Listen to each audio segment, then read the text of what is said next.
Well, good morning, everybody, and welcome to the Aquatic Morning Show, where the Aquarius go to be in the know, right here on the Aquatic Morning Show. Well, I am not going to be by myself, as it looks like it. Brennan from Misfit Reptiles and Aquatics is going to be here in just a minute to co-host with me, and Miss Alyssa, I'm not real sure. I know that it's still really early on the West Coast. Um, so hopefully she'll show, you know, it's how things happen sometimes. But let me say some good mornings this morning. Miss Holly, good morning, Freaky Fish Lady. I sent you a message through Facebook. So if you check that for me and just let me know.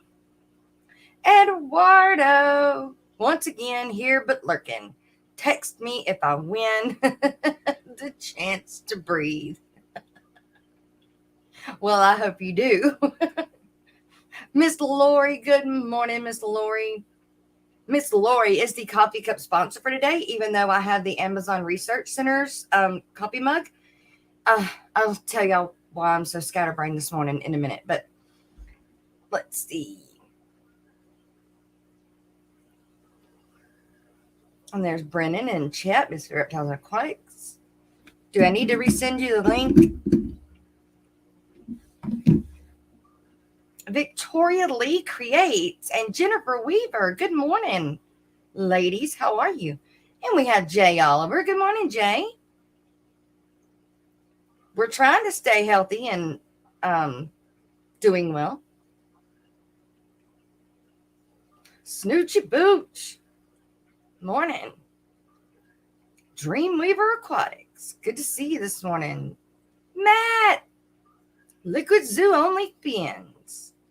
Who does our fishfam.link.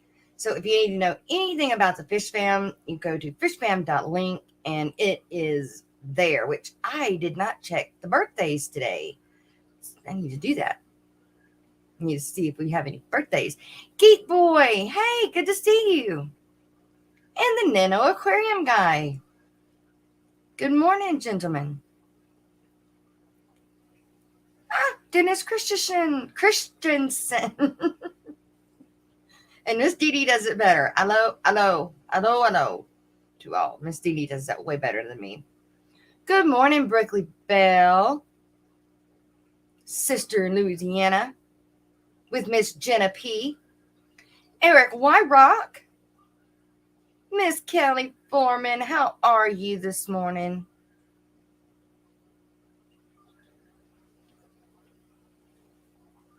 Mystery Snow Guardians. Hey, Annette, I need you to make me a thing for fish history and scientific news for Alex so that I can play it before I play his video. Some kind of, intro thing. Like scientific and fish history and scientific news, and then, something like that with his logo.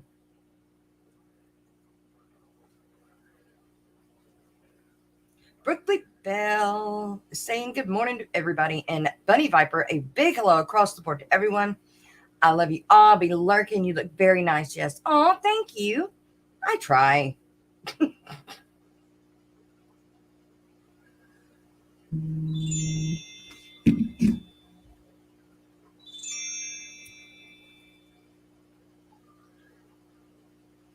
Okay. I did, Brennan. I did send you an email, but I will resend it.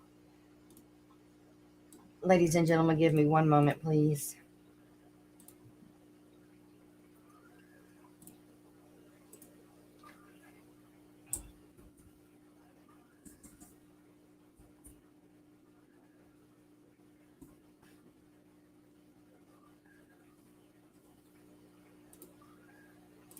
All right, it's going to a Hotmail. Stephen P. Good morning. Vinoski Fish Tokyo. Is it Fish Tokyo or Fish? No, Fish Kodo. The Noski fish koto. What does the fish koto mean? I wonder. Too coolie for schoolie. I still love that name. What happened to ISHP? I haven't seen her lately.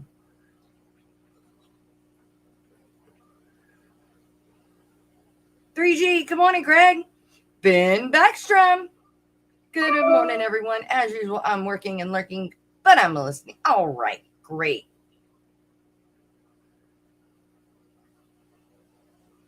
I think she just accused me of being a gentleman. I did. It's a compliment. Brian Levy, good morning. Welcome. Gina's Reef. Good morning, Gina. Sharpie. Good afternoon to you and good morning to everybody else. Hey, Dennis. Bigfoot Fish Tanks. Good to see you.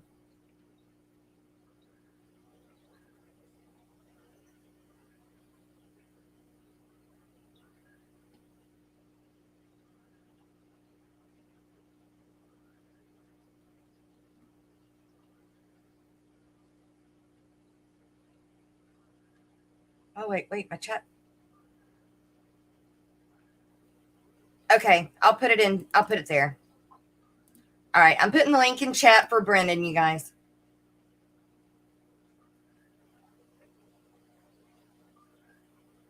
Hashtag I am a snail. Love that cup. I do too. I love this cup too. It's like the perfect size. It's my favorite size cup. So now this one and the one that Bree sent me, not last year, but the year before, is the same size. Perfect.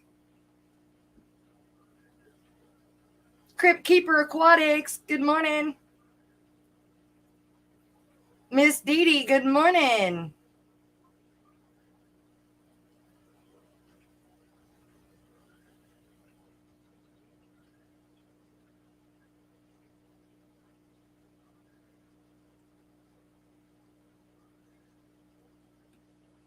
Did you say Big E's is in the house? I missed her. Where's she at? Okay. Apparently, I got to have the glasses on. I so wanted to have to go without. But if I'm missing people, that's not. Oh, gosh. Fairies. I need some fairies. I want to be a fairy.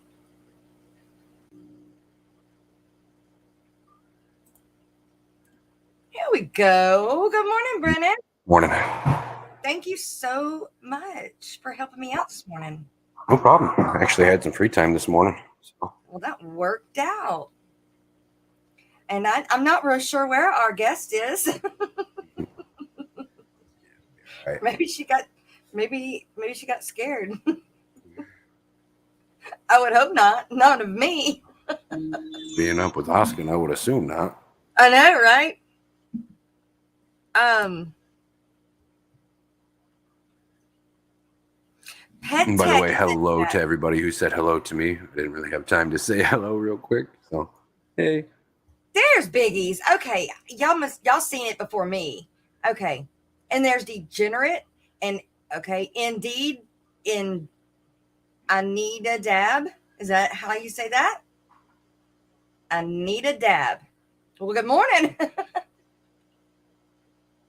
What you dabbling in? Kenny E. Good morning, Kenny. And Miss Dee Dee sent me a message telling me that Pet Tech is also here. There we go. There's Pet Tech. So, good morning. Don't know how I missed. I mean, it jumped on me and I didn't have my glasses on. And, excuses. So, Crypt Keeper. Her time zone. Yeah, it's 9 here, so it's 7 there. That is kind of early. Mm-hmm. So I sent her another email, but I don't have her number, so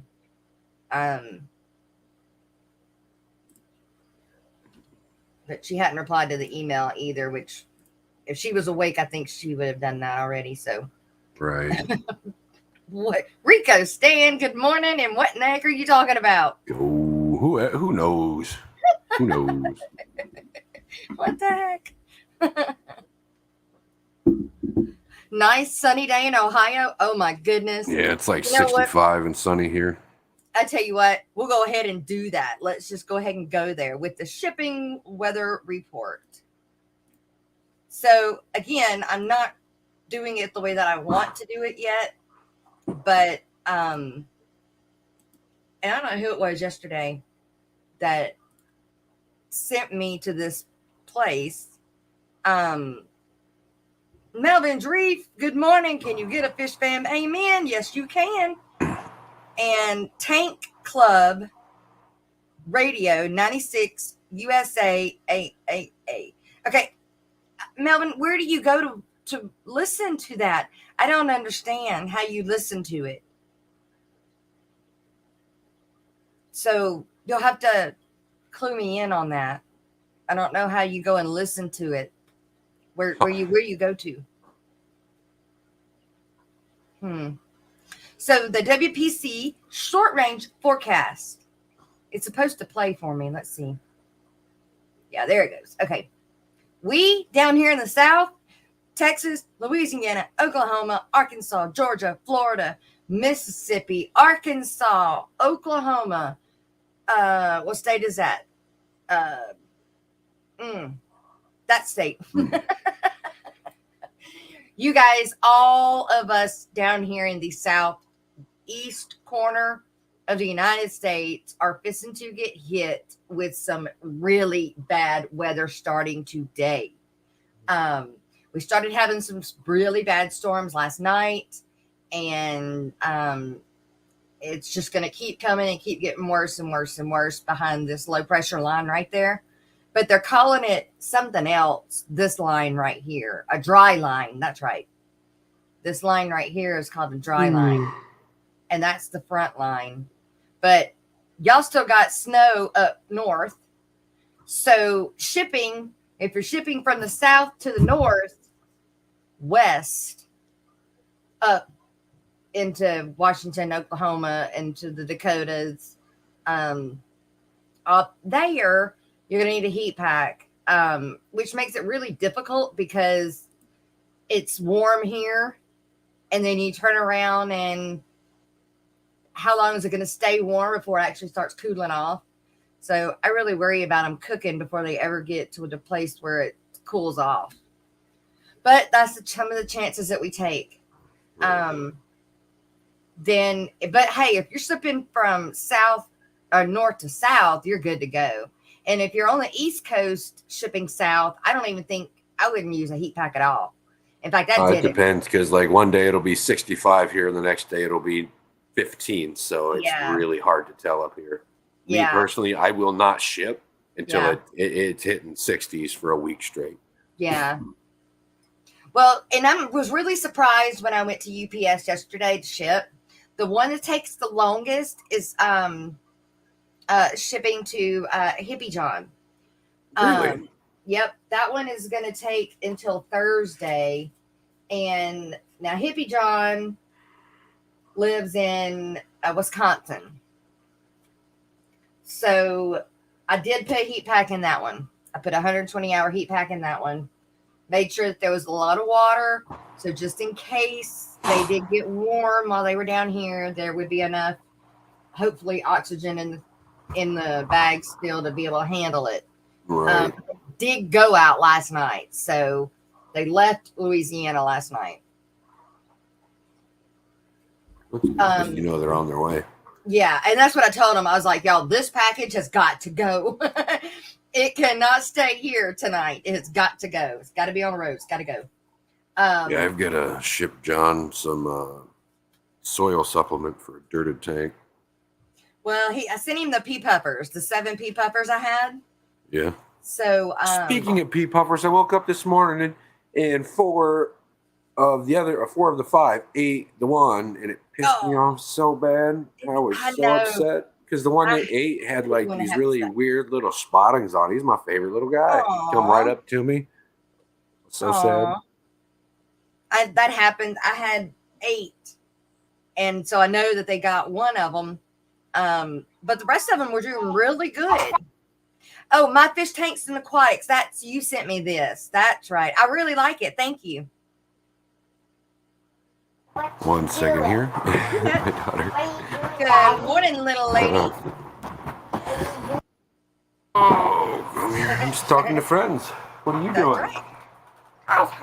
Good morning. How are you? Somebody just woke up.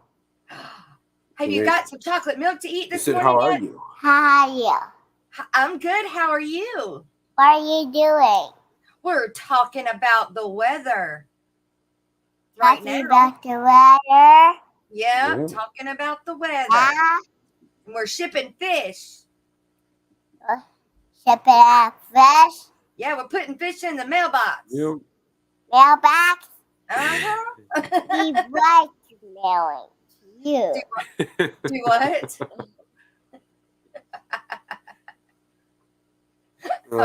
She's such a sweetheart. She wants to say here, let me go get set up. Her mom's supposed to be cute. here in a minute, so. Mommy.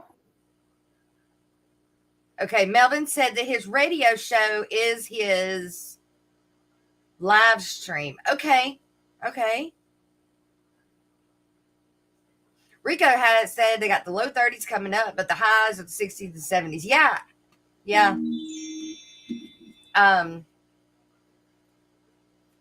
Pretty soon it'll be perfect weather for shipping across the board. Alyssa is in chat. Okay. Good morning, Alyssa. All right. I'm going to re-put the link in chat for you. Okay. There's the link in chat, Alyssa. So that's your shipping report, you guys. It's tough to ship from the south to the north.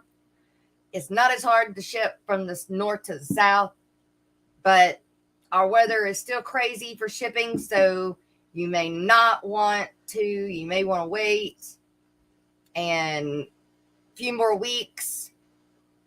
Apparently her mother was here to pick her up now, and that's why she ran in here. Oh. No shithead. She didn't want to wait in the quiet room. Yeah. What she does in the first thing in the morning for like the first hour and a half when she wakes up about 9 o'clock, she'll sit there and she'll play on her. She's got this like learning tablet. Mm-hmm. It's got just a bunch of learning games, all her ABCs, her numbers, and all that. Yeah. She likes to do that for like the first hour and a half when she wakes up. Good morning, Alyssa. We can't see you. Good morning. It's just a black screen. That's weird. Wonder why Mine did that same thing this morning if you have a green screen. I don't. Can you hear me though? Yes, ma'am. We can hear you. Well, that's weird. Let me check the settings. Yeah. Sure. And if you need to drop off and then come back up, that's fine. Front camera. Not a problem. All right. Yellowstone Aquatics, good morning. Canisteo Valley Cichlids, good to see you. It's been a while. Try restarting your device. Oh, great. Okay. It wants me to restart my device. Okay. All right. I'll be right back. Not a problem. We definitely understand technical difficulties. No, yeah.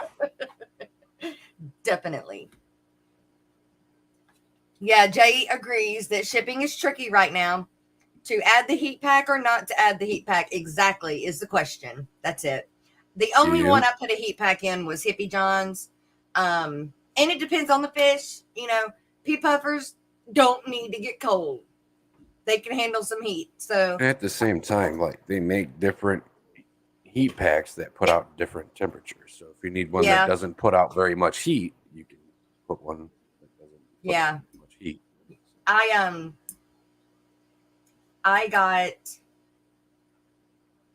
let's see, used to have all the different ones, the 30, the 60, the 70, the 90, and then I went to the 120. Now I just have some 30s and some 120s. But and the 120s come with a sticky thing on the back of it, so you just pull the sticky off and put it in. That's the first time I had seen it with them on there. I always take a paper plate and like package tape it to the top of the or bottom of the lid. That's what I normally do. Good idea. I put a piece of boxing tape on each side just to make sure the strip shows, you know. And then I didn't want them too hot before they got out of the south, so I put some like waffle board, or not waffle board, but you can stretch it out and it's got air holes through it. Okay. But it gave it a buffer, so it wasn't touching, but it gave it a buffer to, you know, kind of get the heat through and disperse it, but not. But anyway, but that's the only one I put a heat pack in. So I did send some guppies, some blue dragon guppies, you guys, to Miss Holly. Blue dragons are sweet. And she is in Michigan. So I did not put a heat pack in that one because they're guppies. And as long as I did pack them very well, they're in a huge styrofoam box, and they should be fine. They can take a little bit of cold. That's there you one thing are. I still got to get us some heat packs. There. I don't know what happened. Hey, like I said, everybody has got technical difficulties. It happens. Mine didn't want to do it this morning with the green screen. It just said no. It wasn't I don't know what it was. I followed the link in the email, and obviously it went somewhere weird. And then, but I went to the live stream, and there you were. So good I'm deal. Gonna try to make this sync with my earbuds because it's not doing that real quick. Okay. And I will. Dr. Anthony is asking me if I still have that cichlid pair, and no, I do not. They laid eggs, and then she killed him, and then all I had was her, so I took her back to the pet store.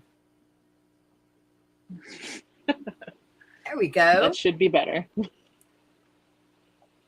Kelly Foreman, and some of us are technical difficulty. Or it's not, but can you hear me? Because I can't hear you now. Yeah, we can hear you. Wait. Leo 209 Aquatics. Hi, y'all. Okay. Jay Oliver. My general rule of thumb for shipping is the temperature gets below 60 at night where they're shipping to add a heat pack. Yep. Jess, where's the feathers? Oh, I know. Y'all, Sharpie put out a video that talks about fur and feathers. I think that's what he named it. And so on the comments, I told him, oh, that's what I missed on my name. I left out feathers. Names, tails, fur, fins, and feathers. Oh, come on now. Don't be making your name longer. I'm going to restart StreamYard again. Okay. StreamYard's having all sorts of problems today, isn't it? It did not want my it just wouldn't allow my green screen this morning. So I was like, okay then. Don't need it. Yeah, Holly, they'll be having 32-degree nights tomorrow night. Yeah. Well, yours should be there tomorrow. So hopefully they get there before the cold front comes through then. And I had somebody I shipped to Texas, and that'll be there today. And that wasn't an overnight payment either. It was just close. And Mr. Vignette with Color Guppies sent me today. I should get my King Tiger Plecos in the mail. They were sent overnight, and they are Tiger King Plecos, are you?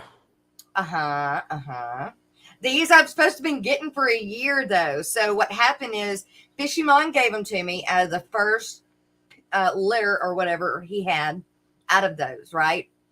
Let them grow, let them grow, let them grow. And then he didn't want to ship. So then we figured out, they got together, him and Degenerate and Vignette, because they all live up there together. And Vignette told him that he would ship them for him.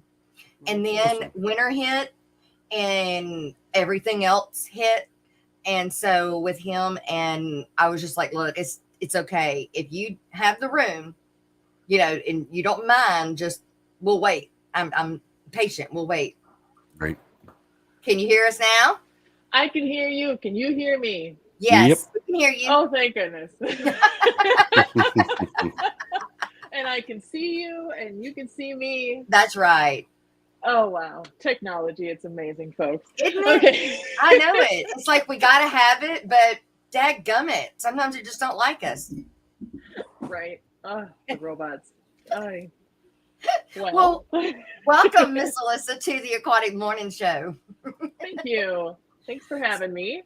You bet. I'm so excited. So, getting down to some questions. Where, just to start from the beginning, we know you pretty much through Joel. Right? Yeah. Which is Corvus Oskin. I have such a hard name saying his last name. Everybody does. I called him Ocean forever, and then somebody corrected me, so I was like, "Oops." But so we know you through him. What is y'all's relationship? How do y'all know each other? So I guess we just kind of run in the same fish circle. Okay. Like a we fish swim club? in the same pond. There you go. There you go. And so right. So he was on the Real Fish Talk back in the day, Yes. a million years ago now, with Corey from Aquarium Co-op, Yep. as we all know. And I found Corvus through that, and I started following him, but then it just so happened to be that I lived pretty close to him, actually. Yeah. And I was like, oh. And So with I him think at one moving point, now, how far away are y'all going to be now from each other? about an hour and a half. Oh, dang. That sucks. Yeah, it does. Probably won't get to see the little tiny girl anymore. At least not quite so often. Well, so when did you start with fish? I mean, how old were you? How did it become of? So I think my first fish keeping experience was probably when I was 9 or something. Mm-hmm. We got goldfish back in the 80s. Yeah. When you used to wash gravel in the sink with soap and water. Yes. Oh yeah. Yep. Bleach the whole thing. Yep. Gotta clean the whole thing. Yep. I think my dad used to Windex the tank on the inside to get the glass really clean. My grandpa used to take everything, dump it in a 5-gallon bucket, and dump half a bottle of bleach in there and tell me to get in there and scrub it around with my hands. No beneficial bacteria at all. No, bacteria is bad. All of it. Yeah. I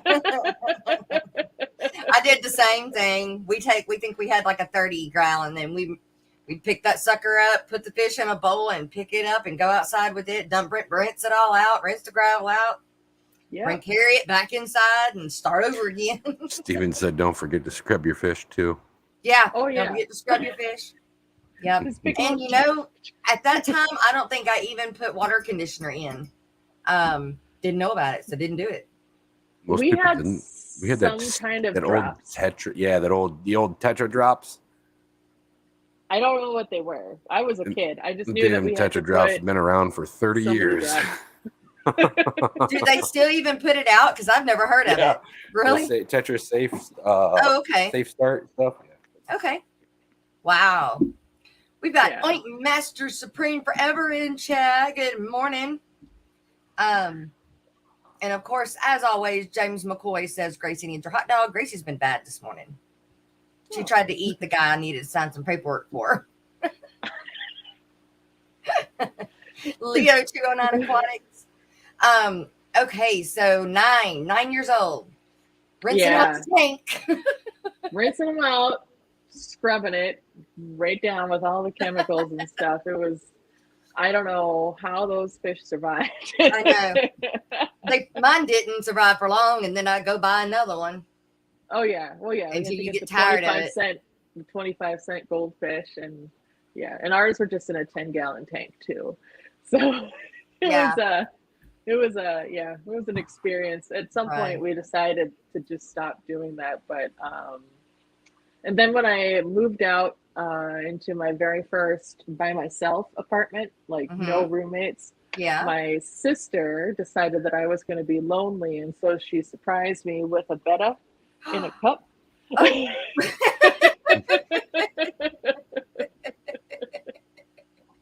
Awesome.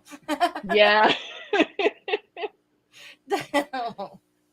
And that was in 2003, maybe. Did it talk to you in your sleep? You know, did it give you that feeling of not being lonely anymore that she was trying to accomplish?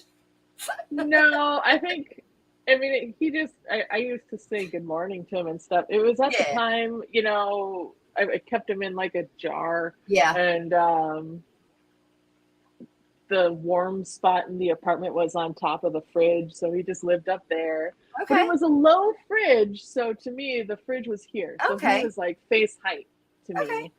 And so I would talk to him in the morning and make my breakfast. I never thought about the top of the refrigerator being warm. Yeah. That shows you're right. Huh.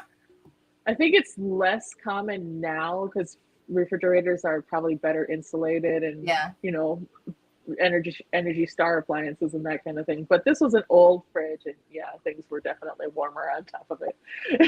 You know, the funny thing is when you're talking about the refrigerator, I was like, that's one place I don't have a tank yet.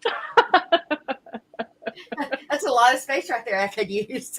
I could probably put a 20 up there.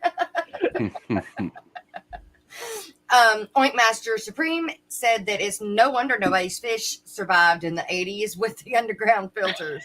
Oh no, the reason nobody's fish survived in the 80s with no undergravel filters because they didn't service those undergravel filters regularly. Right. It wasn't just the undergravel filters, it was everything. It didn't matter what filter it was because we cleaned them all.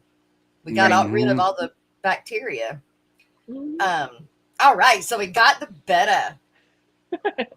Yes. And that just sort of it got me into trying to research the bettas and how to make them more happy, because obviously Bob couldn't just be happy living in a jar by himself, an empty jar on top of the fridge. And I discovered the plantedtank.net forum, if you're familiar with that, and where I found that you should probably put plants in your tanks. Yeah. And that's where I did a lot of research, because I knew you couldn't just stick any old plant into a tank. It would just rot, right? And but luckily at the time, Petco, I think, had like those little tube plants that they still do have today. And I got some like regular Java fern and needle leaf Java fern and just kind of shoved it in there. Wow. And it got just enough light to survive. Sweet. I don't know if Bob was any happier, but it seemed to be, I guess. Seems to be.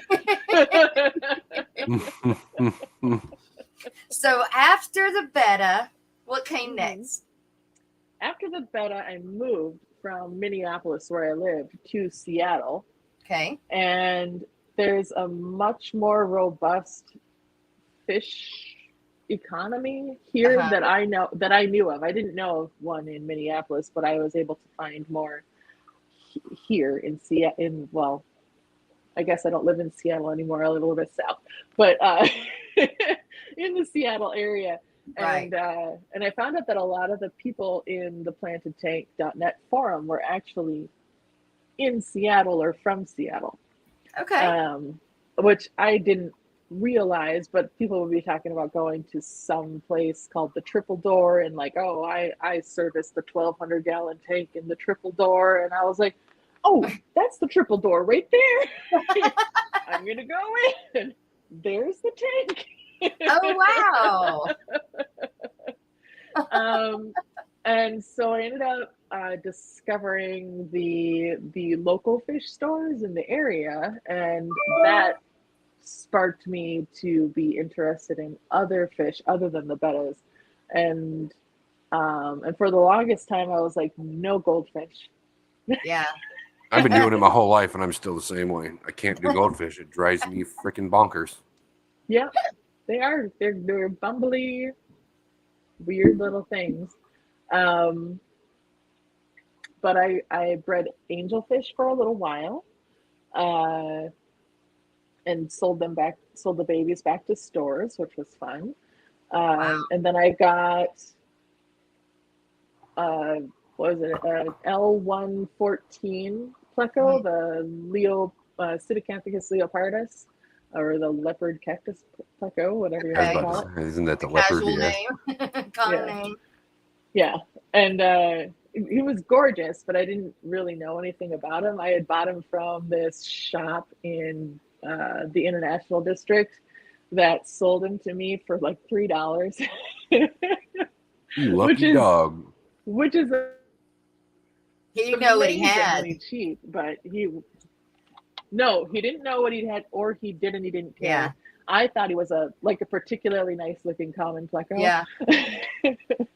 And so, but he eventually passed on. It's been almost 15 years since then. And, but I started getting into bristle noses. And at one point I went to a store that currently doesn't exist anymore. And I bought long fin albino bristle noses. All right.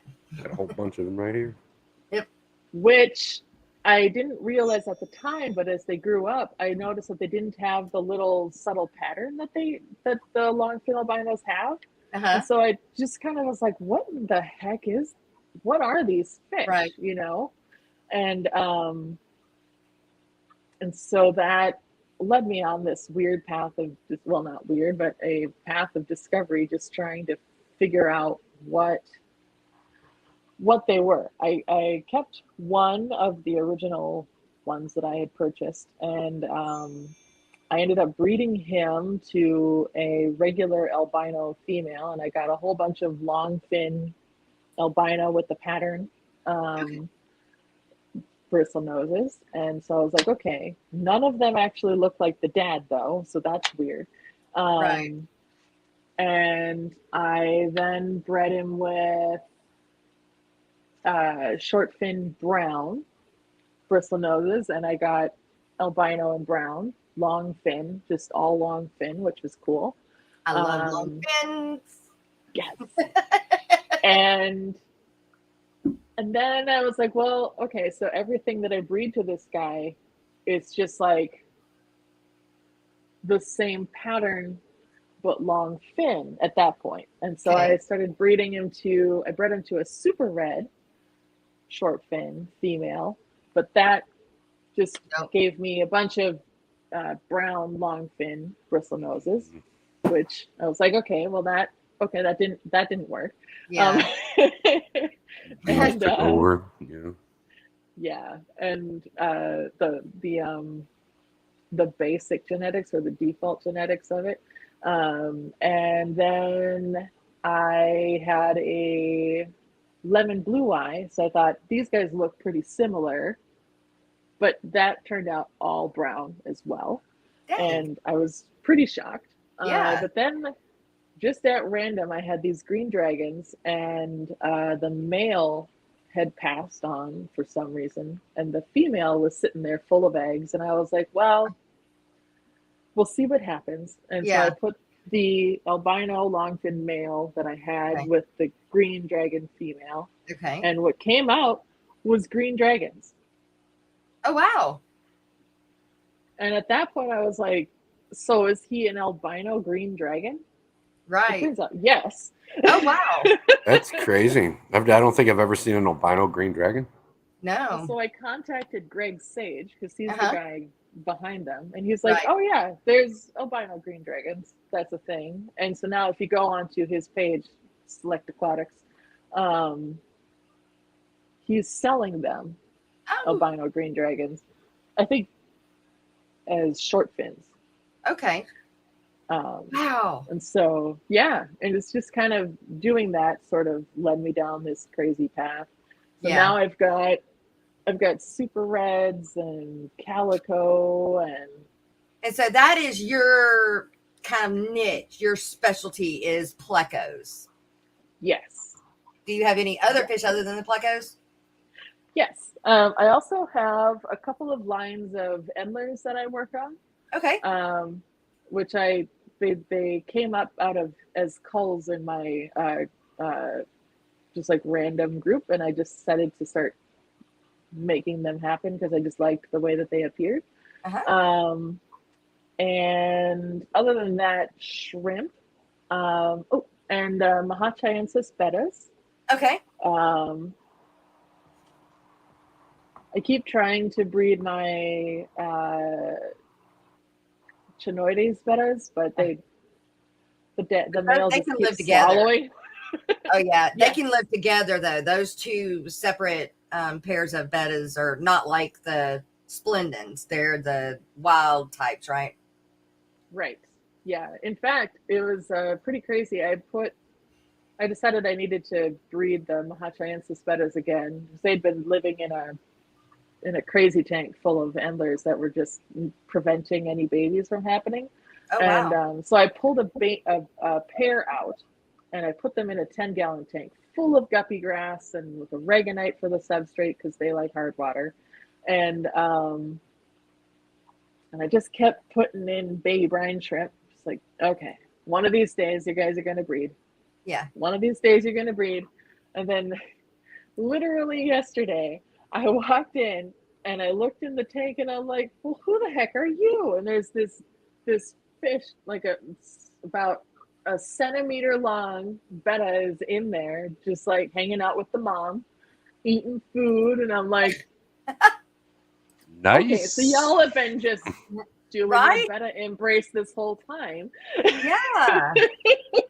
One made it. You are not a baby. That happened with me with my Achilles. I moved some plants, actually the blind fish tank scape that I did. Apparently some of those plants came out of one of my Achilles tanks, and all of a sudden there's this baby Achilles in the tank, and I'm like, what the heck are you, and where did you come from? Because I didn't put it on there, you know? So, and then I had to figure out which one it was. So it was like, surprise! It was crazy. Like, you don't look like a surprise guppy. fish. I haven't one fish I haven't been able to breed was bettas. Every time like I've tried, they either kill each other or they just shred each other apart. I've done everything in my power. And then it accessed any information on the internet that I possibly have. Cannot get them. I It's have hard never to- tried to breed the cup bettas. I've never tried to breed those. The Yeah. designers, yeah. Yeah. It's hard. I've been trying for over a year now. I had 2 good spawns back to back, and then nothing. They just won't do right. They just won't finish the job. Mine just don't seem to be know how to interested. get it in right or something. Well, that's what I'm saying. It's like they'll build the nest. The girls are ready, but they can't figure out the wrapping process correctly, and then nothing comes about it. Then they wear, especially the long fins. By that time, they're wearing themselves out. So then you pull them back apart, and you know, feed them good and keep on, and what that's called conditioning. There we go. Condition them real good and then try again. And you hope that the male finally figures it out. But I have had no luck in a year trying to get some out of my splendens. Yeah. And it's so disheartening too, because it's like they're not even true splendens. They're actually these like crazy hybrids and stuff. Right. And, which I think is the problem. I think it's that a big part of it, I think. Well, another half of it is all these fish from birth are kept by themselves. They don't have another interaction with other fish to be able to learn that. They have no interpersonal skills. Yeah. Right. Yeah. And like I've even bought a so-called pair, and they didn't do it either. So what kind of good Plecos do you have? Do you want a tour? Heck yeah, we can get a tour. Let's get a tour, baby. Oh, I mean, I'm in the basement. That's where they are.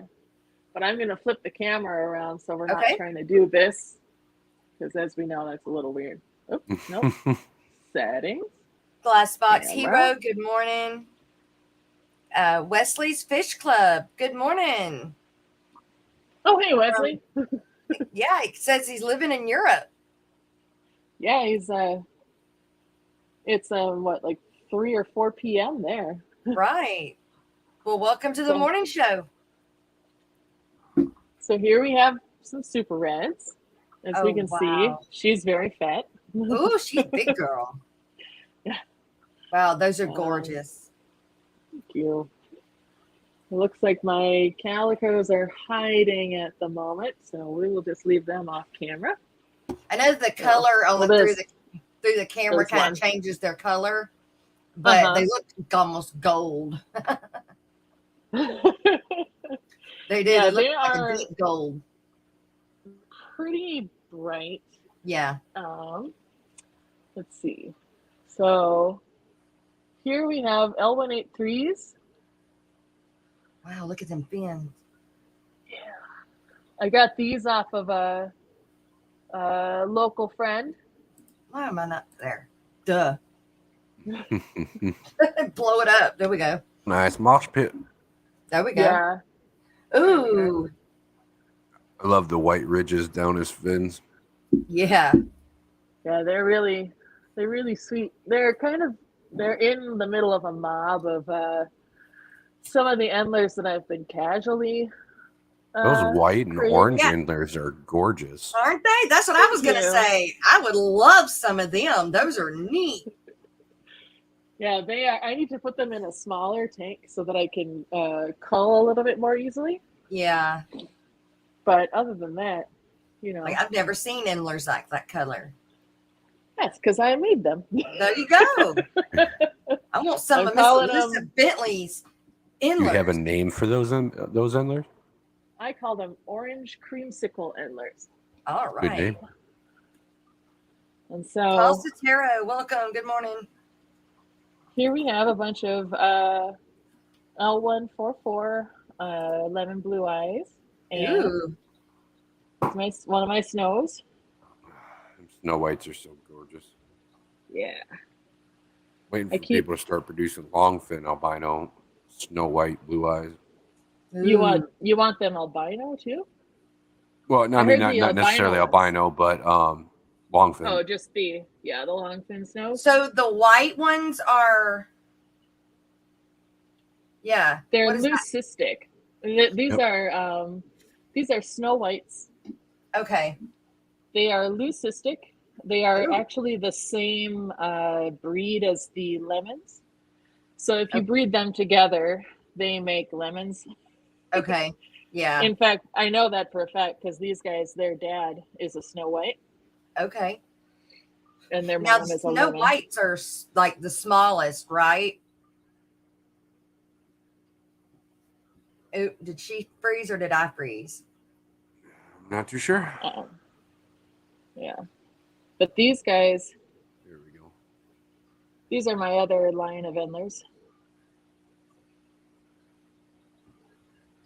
in the background there. Oh, I see them now. Yeah, it's a little harder to see.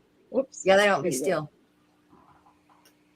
It's easier to see them on a video than it is to try to catch them in still. Right. Oh yeah, it's so hard to film endlers and guppies.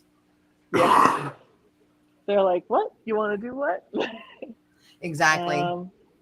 But is that Fillet channel? Fillet channel? Yeah. Roseville, good morning. Bex, good morning. Are those more Snow Whites? Yeah, that's more Snow Whites. As you can see, I've got a couple of long fins. You've got more Snow Whites than I have ever seen. Oh, I would love the long fin. We got to wait for those guys to grow up. All right. The rest of the way. All right. Now, do you ship? I don't. Well, I haven't shipped recently. But when I sell fish to somebody who ships, I'm selling them to redfish, bluefish. Okay, yeah, Jason. Yes, and so he frequently has my Snow Whites. Okay. And yeah, I need to actually get back up there and bring him some more stuff. In here, I shit you not, Snow Whites all the way up here in northern Ohio are $100 a piece. Yeah. Oh, I believe you. Yep. I've never seen them. You wouldn't believe what I paid for them. I don't even want to know. I don't want my heart broken. Yeah. What is that? Oh, so this is, he's not very colored up at the moment, but this is an Elassoma gilberti, or a Gulf Coast pygmy sunfish. Oh.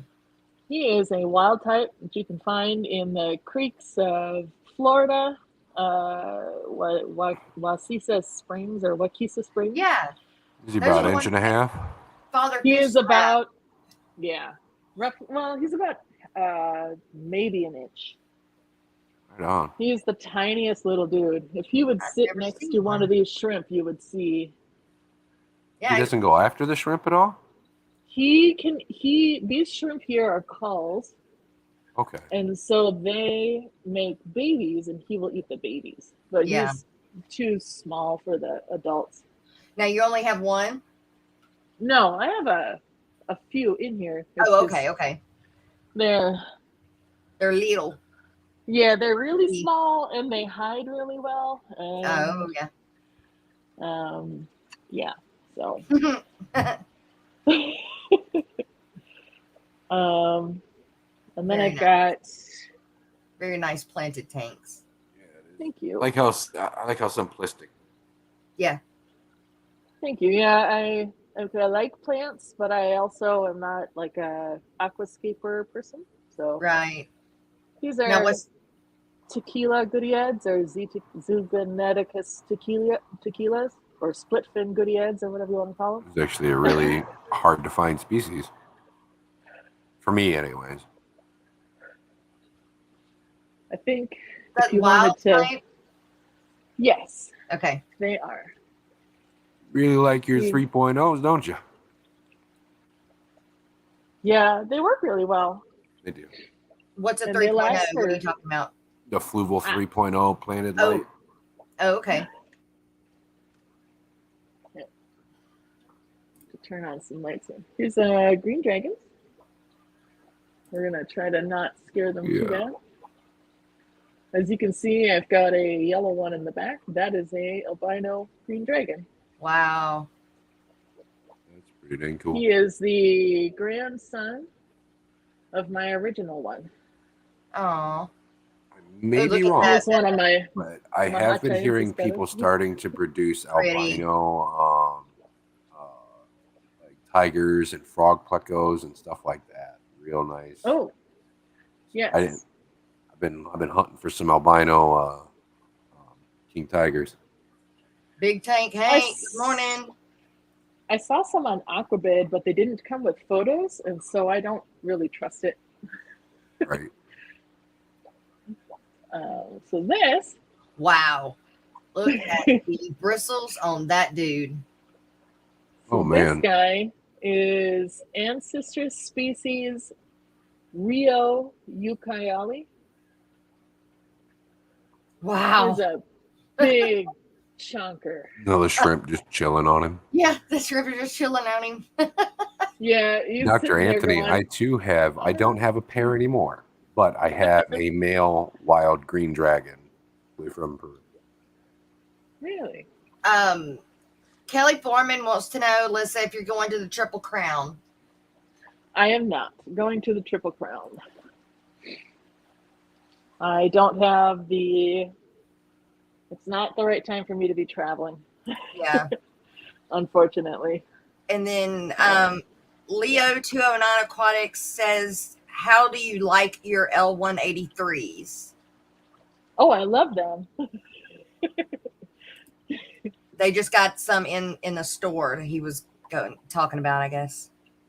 The only thing about them is make sure to feed them with a lot of like green beans and stuff. Like you can also feed them the Rupashi, but make sure to do a lot of green beans.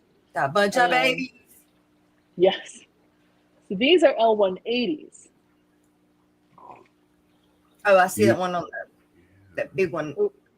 Yeah. Do you have any species in Sisters or Pleco that you are particularly after or have always been after? Yes. And I probably won't be able to get her on camera. But let's see. In this tank, which, I mean, are there fish in this tank? Who knows? You use the spikes too. That's what I use, are those spikes. Yeah, well, they're so much more cost effective. Yep. But so here, this is technically my ancestors Claro. Oh hell, there is one on there. Tank. That's right, and that's awesome. Look at that. He's gorgeous. Woo! But and I have I don't know, maybe a dozen of these guys, but I also have a pair that I don't think are actually ancestors Claro. They are what I'm calling a false Claro. If you ever talk to or have ever heard of Barbie Fiorin, they call her Pleco Barbie. Okay. Wow. And so she was saying, or was calling it a contaminant catch. Like when people get Plecos or Claro Plecos and they bring them in and they import them and they didn't ID them very well, then they, it's a contaminant catch and it's not even ID'd. But I have a couple of them in here, and they're just the way to tell the difference is they don't have the striking pattern that guy has. Okay. They grow to be like 3.5 to almost 4 inches, which is significantly larger than the Claro, which is only like 2.5 inches. Right. But they all have kind of a wide body plan, and I have somewhere in here, probably in the back, probably hiding really well. Of course. Yeah, I don't see her. But I've got a L255 spotted Medusa. Ooh. That's a pretty Pleco. You said L255? Yes. Spotted Medusa? Yes. And she is the only ancestress that is on the CARES list. And so obviously I need to get like half a dozen of them and raise them up and breed them because, you can't just be having CARES fish out there in the wild doing nothing and not breeding in the tank. Right. That's crazy. And technically she's black with white spots? Yes. Okay. Yeah. She's black with white spots. She's got a really flat, wide profile. Let's see. I'm grabbing my little chair here. We're going to see if we can see any of my scarlet batis or if they're all just hiding because it's way too early in the day. Who knows? Yeah. Would be a morning show though if it wasn't in the morning. Right? I was super shocked I had the time to come up here this morning. Normally I'm already elbow deep in tanks at work. It was just meant to be. Yeah.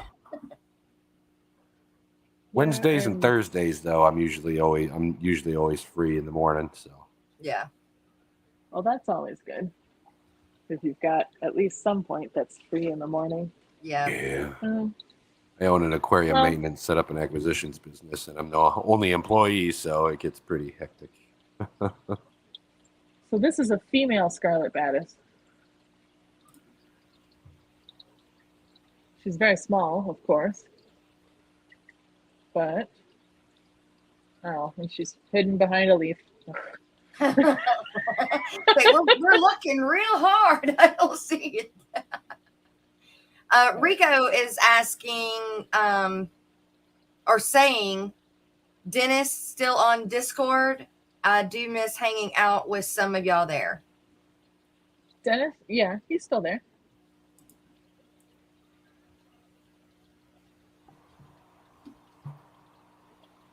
And then Wesley's Fish Club said those shrimp are worth mentioning too. Oh, sure. So these are painted fire red shrimp. Painted fire red. Yeah, they're just, they're Neos. They're high quality cherries, pretty much. Yeah. Sharpie said that expensive and citrus are an investment. Get them breeding and I don't know what that word is. Kerching? I don't know, whatever. We understand you. I agree. I'm just very particular with my plecos. I'm the asshole that doesn't like, what is it, the Wubba Muster? I hate Wubba Muster plecos. I hate them. Can't stand them. There's so many other plecos that are way cooler. Then the Nano Aquarium guy said, who needs life savings when you have such gorgeous plecos? Right. It's like, it's an investment that grows over time. Yes, right? That's right. Definitely. What type of substrate do you go to, Alyssa? Do you use? I use, so what I normally do is I put fluorite on the bottom layer, because otherwise my plants won't get minerals if they're planted in the substrate. And then I'll use whatever planted substrate I can find on sale. Right. So this is, I think it's mostly stratum. Mm-hmm. That's what I use. I use a lot of stratum too. Stratum and sand. I might have UNS contra soil too. Mm-hmm. In here I've got regular old pea gravel. Right. Because it was like $4, and I was converting back from bare bottom tanks. I did the bare bottom tank experiment for a good year, and I decided I can't stand it. I don't like it at all. Right. Every single day having to come down and vacuum out like 5-gallon buckets of water out of every single one of these tanks because it's just full of poop. No. Yep. Let's get some plants in here. Yeah. Freaky Fish Lady's got a question. What or where would be the best place to ID plecos? If you have a pleco and you've got photos of it, right now I would say go to Facebook, the original pleco community, and join in there and just answer the questions. Answer the questions, promise not to sell things, obviously, because it's Facebook, you have to do that. And then you can just ask the knowledgeable people there. Otherwise you have to try to come up with search terms and try to see if you can figure it out by going on Planet Catfish or something like that. But I find that really clunky. It's a lot easier to just ask. Right. Someone, and people will be like, oh, well, that's a gibby seps or whatever. It's just a common pleco. That's a sail fin, Right. Or, no, that's actually a bristlenose. You're fine. I know at my LFS, half the time they don't know what they have. Yeah. That's always fun too. Yeah, whenever the local fish stores around me get something in, they don't know what the hell it is. They usually call me, and I have to spend hours trying to figure out what the hell it is. Or you walk up to it and they're identified one thing, and you're like, no, that ain't it. My one buddy that owns a fish store, like if I ever walk in and see something mislabeled or anything like that, I'll just walk up and grab a marker and remark it.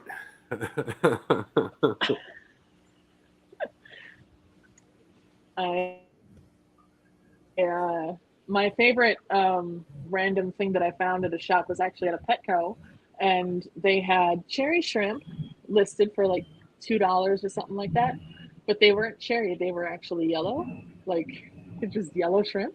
Huh. And I was like, oh, I'll take all of these yellow shrimp. That's fine. And they're like, okay. And then the $6.99 anywhere else. The worker was like, oh, don't worry. They'll color up later when you get home into your aquarium. And I was like, oh, sure. Look how pretty. Yeah. Wow. So pretty. So I spend a lot of time down here, obviously. Right. I bought a bunch of red lizard whiptail cats that were sold to me as regular plecos. Oh wow. Oh, wow. That was pretty cool. Wow. That's amazing. I didn't feel guilty at all.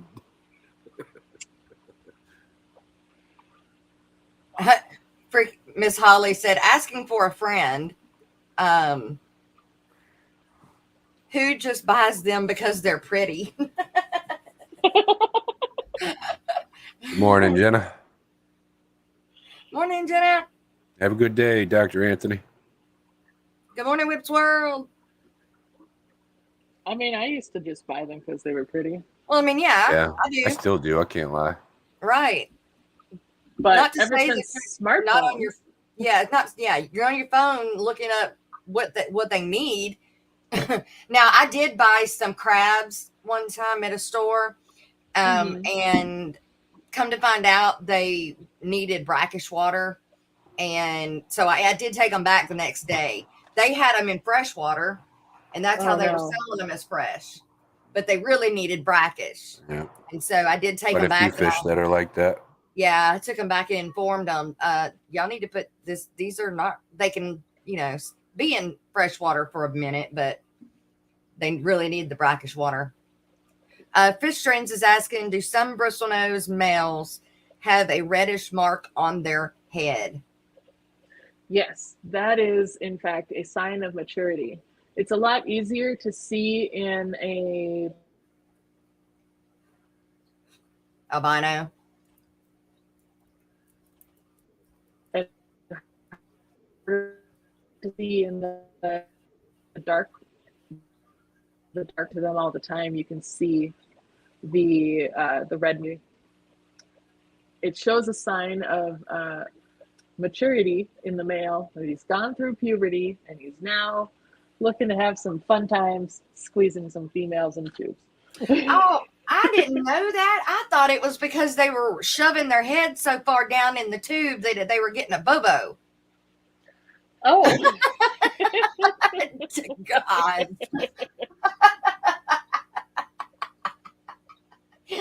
Well, they gotta learn something new. And now you know, and knowing is half the battle. There you go. Every time, because he'd come out of the tube, but after the babies were ready to come out, and he'd come out, and I'd be like, "Oh my God, I'm so sorry, your head hurts." Oh.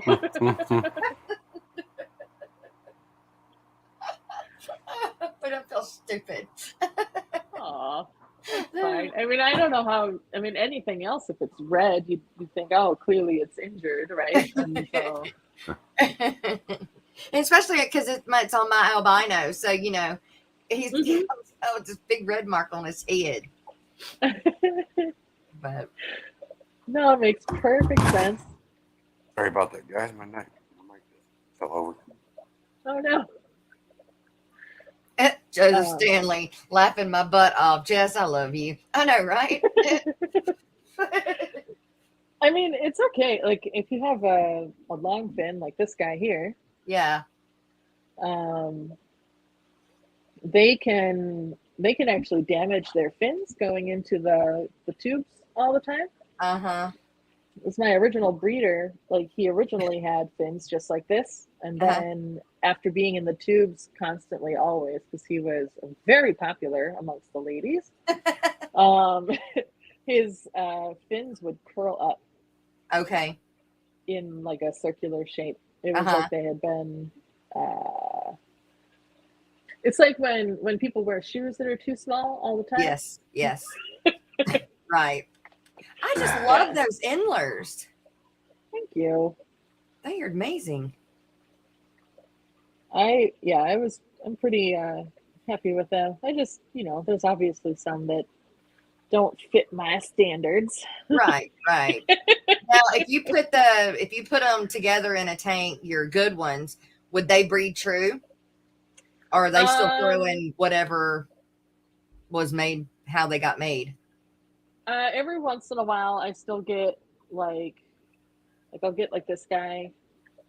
A lot. He's pretty common.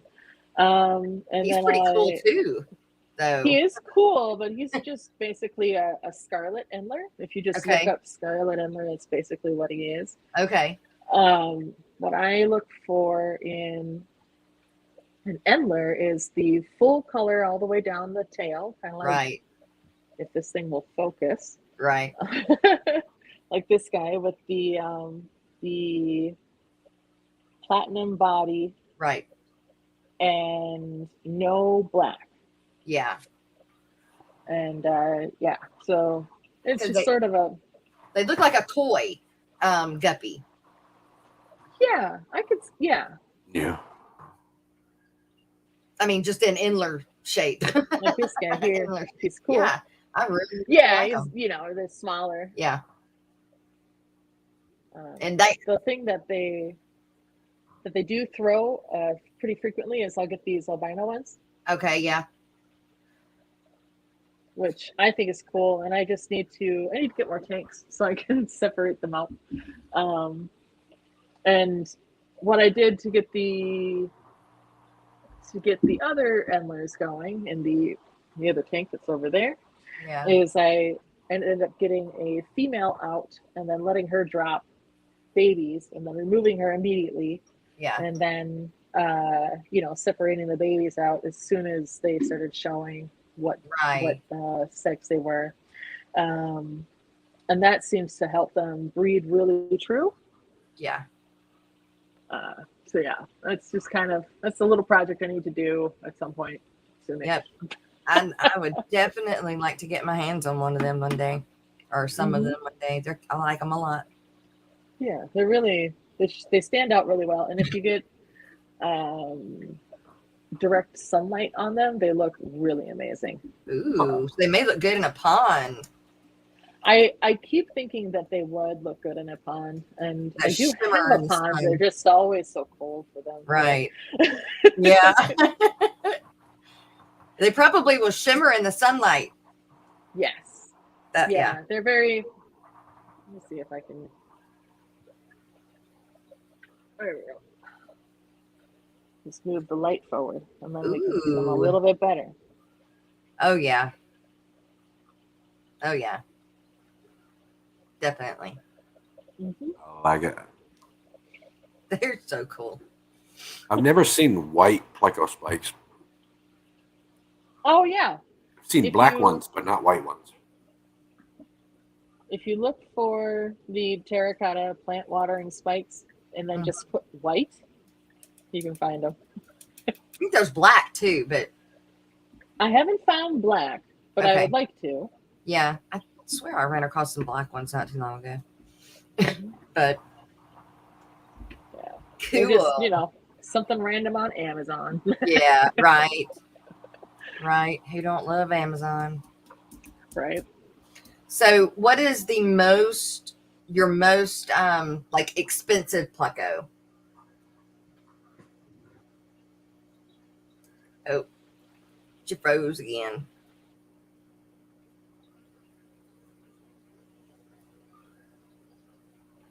Froze pretty good that time. Oh, wait. Yeah. Hold on. front camera. Okay. Well, sort of. All right.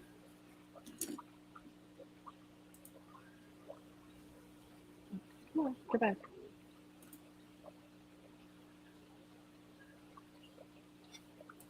All right. Well, you know what? We have really passed the mid-mark because we've been having so much fun of the stream. So we are going to do our mid-morning break real quick. Although I wasn't ready for it either because I was watching the TV. I mean, the screen. I was watching for the Plecos and the Endlers. Yeah.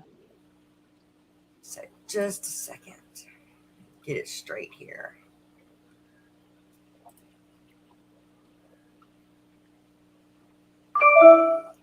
So the morning show is sponsored by Joe's Shrimp Shack. Very, very good sponsor. He is having his vacation right now down in Florida with Mr. Will, who we seen yesterday. And here is his commercial.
And since we have got Miss Alyssa here with us, we are going to play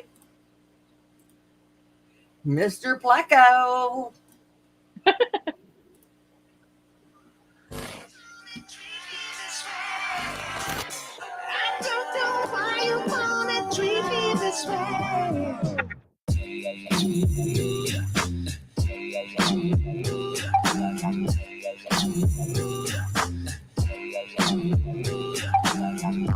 Mr. Pleco Cat, where the funk you at? Mr. Pleco Cat, funky Pleco Cat.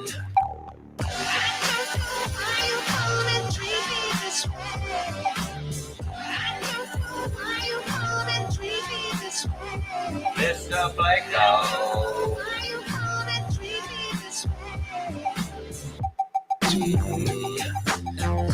Driftwood Rider, Ultimate Hider, Algae Eater, Good Tank Cleaner, Nocturnal Feeder, Gay Breeder, Mr. Pleco Cat, you funky Pleco Cat. Mr. Pleco. Mr. Pleco. Mr. Pleco,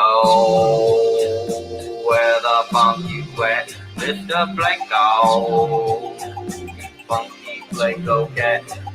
Tanks on, tanks on, tanks on, tanks on, tanks on, tanks on, tanks on, tanks on, eating high, eating high, eating high, eating high, Mr. Pleco. Mr. Pleco. Mr. Pleco. Mr. Pleco. Mr. Pleco. Done. And there you go, Mr. Pleco. Oh, hang on. I got to unmute y'all. All right. Okay. I love it. I love it. Miss Holly, I believe, yeah, Freaky Fish Lady is wanting to know, Miss Alyssa, if plecos will breed in clear vases. Vases? Yeah, vases, vases. V-A-S-E-S, yeah, vases. Like, Oh, as in instead of a cane? Yeah, instead of a spike or like that. I wouldn't put it past the bristlenose because they'll breed on the side of a tank if they're desperate. Yeah. But in general, what they like is to be able to go in to a dark place that they can still see the back of that is enclosed. Because then it makes them feel all cozy and safe. Plus, they need to be able to grip the sides, which is why those terracotta plant spikes work so well, because they have a little bit of a texture, but they're not like rough. Yeah, they're not like 100 grit sandpaper. They're like right. 600 grit sandpaper. Right. And so with a vase, what you'd be running into is it's slippery.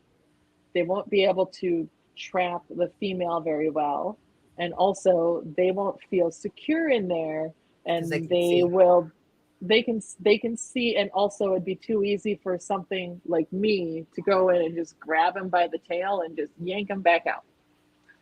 He won't be able to stick his fins out and be all like, no. Yeah. So I would say if you want success with breeding plecos, don't use a vase. Just go to Amazon, like $9-10. You can get 8 of those terracotta plant watering spikes. Mm-hmm. Yeah. You don't have to go and spend $20 a tube or whatever that you can get at some of the shops. Don't get the small. There's a small. Get the big, the large. I use the little ones are too small. Like the old slate shingling. Cut it. Oh yeah. Little 2-inch strips, and I'll make a pleco hide out of that and cap the one end, and they love it. I've never had one not turn it down. So what I've been using with for a while now. The Ancestress, the Rio Ucayali, the one that had the huge nose tentacles, bristles, they prefer the slate hides over the tubes. Everybody has a variety to choose from. Sure. And those guys specifically like there's like a slate condo that I got at some Expo meeting. And they love that more than anything. Brennan got one. Those are amazing too. S.E. Catahoulas, good to see you this morning. Crown Tail said, just popping in to say hi, give my love and support. Have a wonderful stream, you guys. And we've got Anthony, Fishy Friends. Good to see you, Anthony. A lot of people on here today that we don't see very often anymore. Sarah J. Sieber, good morning, youngin. Poetic Song, 725. What is that? Is that really a song? Is that how you come up with your name? Poetic Song. Eduardo, good morning. Alex, good morning. All right, you guys. Speaking of Alex, we have Fish story, which he calls it, fish history and scientific news today from Alex, of course. Let's do it. This is always my favorite segment. I know, right? Guys, what's going on? It's Alexander Williamson here with The Secret History of Living in Your Aquarium. So today I want to talk to you guys about a brand new article that just came out yesterday. And what it talks about is Archerfish. And, you know, they're a really cool fish. They're in the hobby, and a lot of you probably know what they look like. They're kind of a spade-shaped fish. And one really cool thing about them, we know about like the clouded and the spotted Archerfish. They can spit water in a jet like 4 to 5 feet easily. And it wasn't really known for sure on paper how many species there were in the group, for one, and two, where they all lived, and three, if they could even all spit, even though they're in the Archerfish group. So within the bigger group of Archerfish, apparently there are around a dozen species that aren't in the hobby that can spit water like that.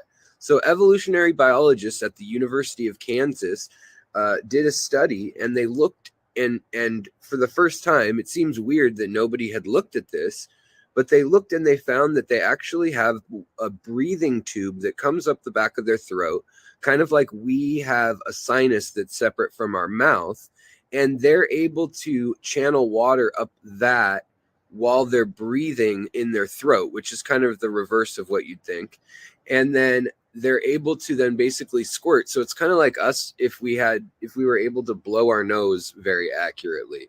And the other interesting part of it was they went back into history books and they looked at some of the reports from ichthyologists in the early colonization of India and Bangladesh, current day, which was still India in British control. And they found stories of soldiers saying that they would be sitting at the edge of the river in certain areas, and they would be smoking a cigarette, like a hand-rolled cigarette, which has a much more pinpoint flame usually than your typical the cigarette most people think of. It comes in a pack, and they would have lightning bugs out a certain time of year that would be flying all over. And these soldiers wrote down in the early 1800s that the fish would squirt out their cigarettes that they were sitting on a dock or on a beach on one of the big rivers in the area. I think the Irrawaddy was one, and then the Pradesh, one of the Pradesh rivers. I forget off the top of my head. But in any case, they went back and they were like, well, we don't know what fish that would have been that had that capability. So then the scientists went back and they actually formulated a plan of attack, and they went to all the places where there had been mention of this peculiar fish. And then there was a co-opted section in the paper by evolutionary biologists where they chimed in and they talk about how the structural mechanism works for it, which had never been explained before. And there's a lot of bioengineering things like, you know, jets to cut steel and things like that, where we've looked at nature and tried to figure out how pressure works in certain situations and how different biological or geological actions take place over time, like how a river cuts through the earth and makes the Grand Canyon, essentially, you know, things like that. And they just think that it could be really useful for certain engineering purposes to have that explained and to have the mathematics and the physics of it worked out. Well, the other part of it that the evolutionary biologists worked out too was that there's another group of fish called beach salmon. New fish group to me. I didn't know who they were. Who is this guy? And apparently they have the ability too. And so there are several other fish, when they started looking at it, that have this same structure, but that don't squirt water at insects to eat them. And they also found that there are a couple Archerfish that had never been documented as being viewed as squirting water that can jump out of the water and squirt water at their target at the same time. And usually what we see is a fish that's either right under the surface and puts its mouth right to the edge, or one that pops its head above. And what's really interesting about that is that they know that just to have a brain capable of figuring out if you're underwater where your target is, light bends depending on how deep you are in the water, the clarity of the water, the angle of refraction, all this stuff. And the fish are able to figure that out, intuitively. They're not doing math calculations, but knowing that they can figure that out and where to squirt the water from underwater, even if it's only a millimeter underwater. If their eyes are underwater, it's a challenge. So that they can do that with pinpoint accuracy is really amazing. And so they think they may be one of the smarter freshwater fish. And so there's also kind of a conclusion section of the article that kind of leaves you thinking that they're going to be doing some MRI work and thinking that these may be one of the smarter fish, just like cichlids and mormyrids that are recently getting a lot more credit than they did in the past. So I just thought that was kind of an interesting little article. And if you're interested in it, published out of the University of Kansas, and it's on Google Docs, available for anybody to see. It was published in a journal of organic ecology, I think is what the name of the journal was. But regardless, if you search Archerfish, University of Kansas, I'm sure you'll find the article. So I hope you guys enjoy that little story. And if you're more interested, go take a look at the article. Maybe you'll find some bits and pieces, some species names and things that you didn't know about before. All right, guys, I'll talk to you next time. Back to you, Jess.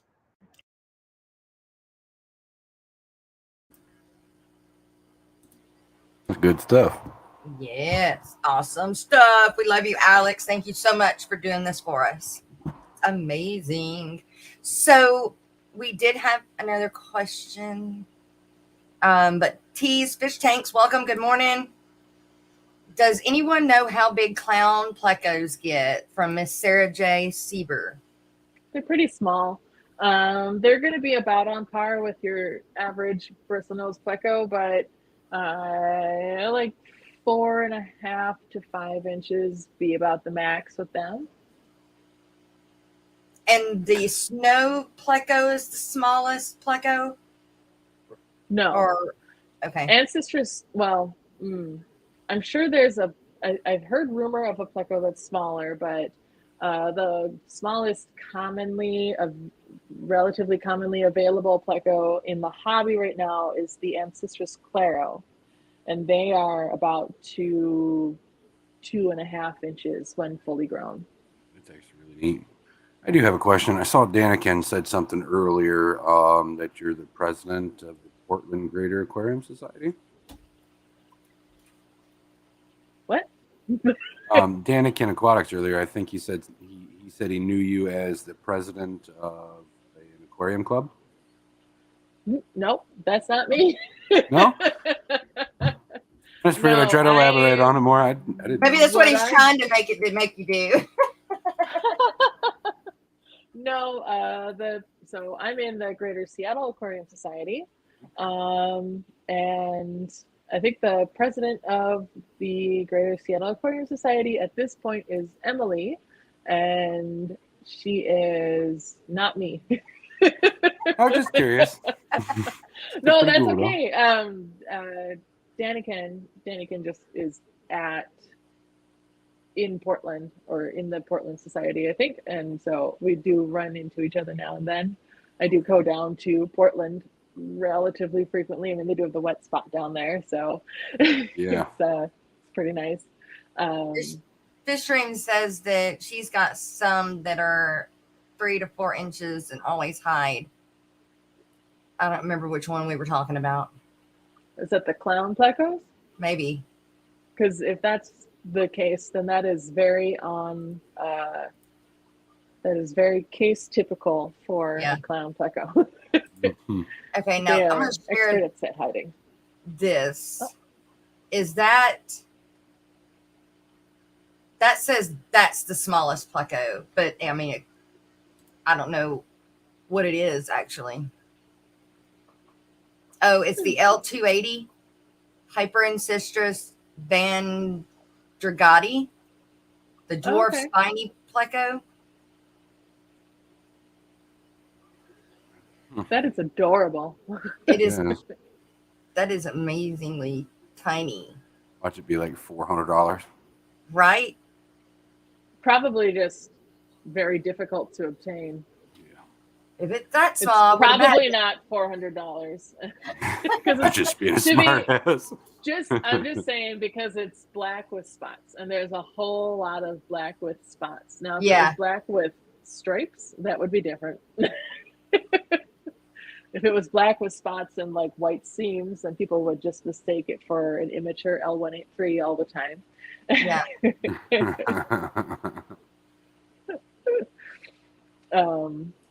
But yeah, Oh. just Ooh. that's gorgeous. It's pretty. So is that one.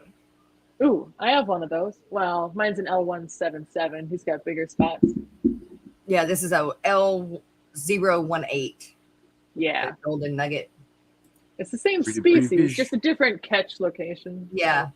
You know.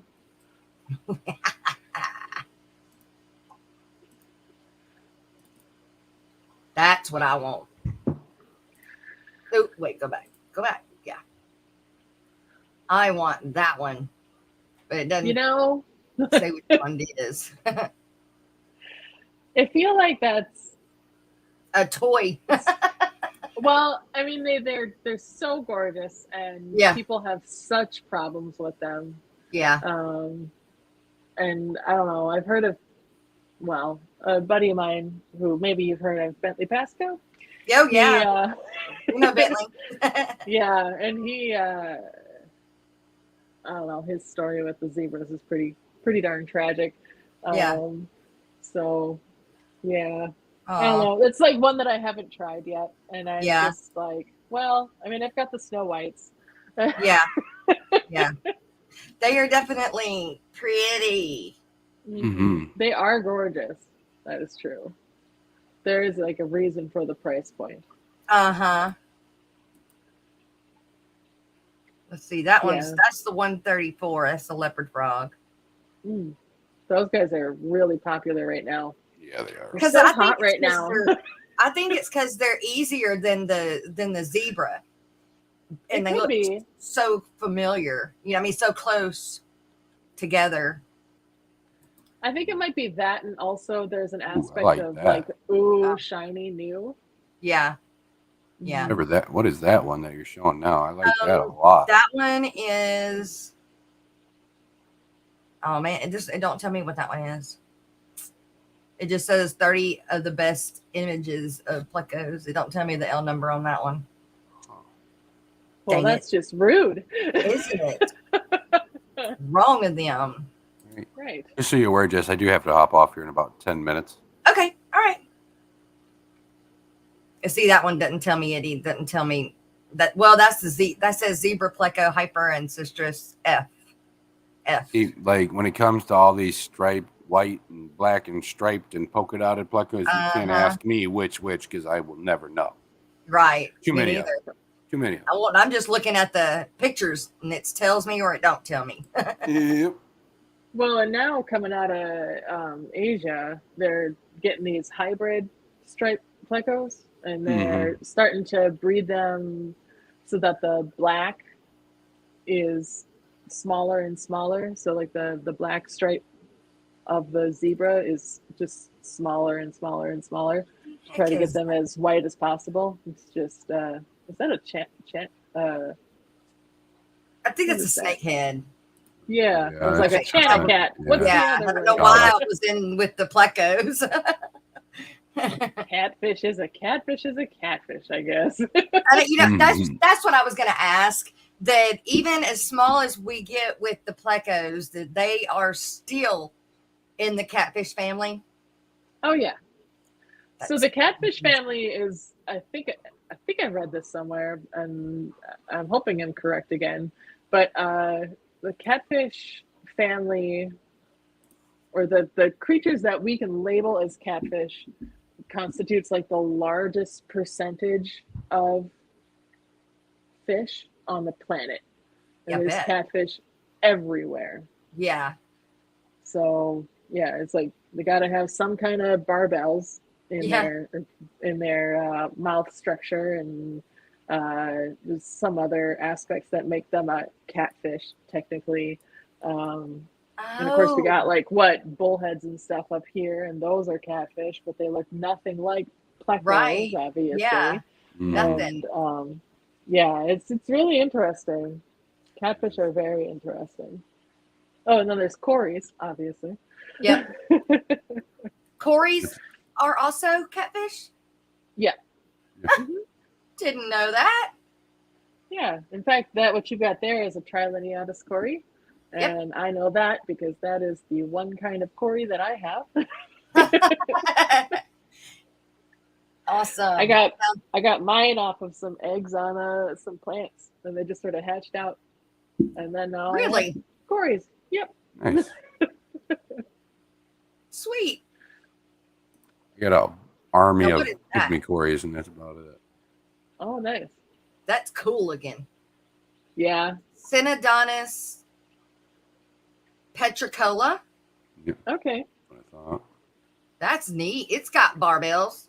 There's a few different Synodontis that look really similar to that. I wonder how big that sucker gets. If it's look like that. I think like 7 inches is as big as they get. There's so many different kinds of Synodontis. Yep. True. Alishon said he found wild zebra fairy easy to breed. Growing the young was a bit difficult though. In 2005. Alishon, is that because of feeding or just parameters wise? I'm just curious.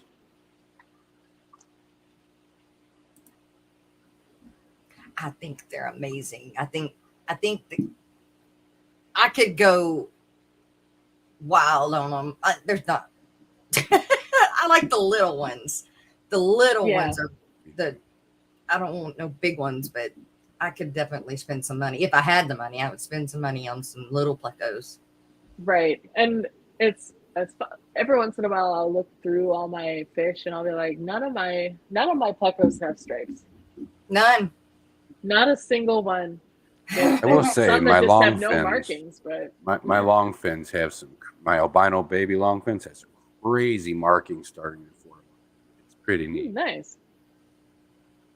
That is cool. I have to get a good picture of my female. She is freaking gorgeous. Oops. Sorry, wake up, everybody. Right. I'm fixing to play the coffee cup sponsors, you guys.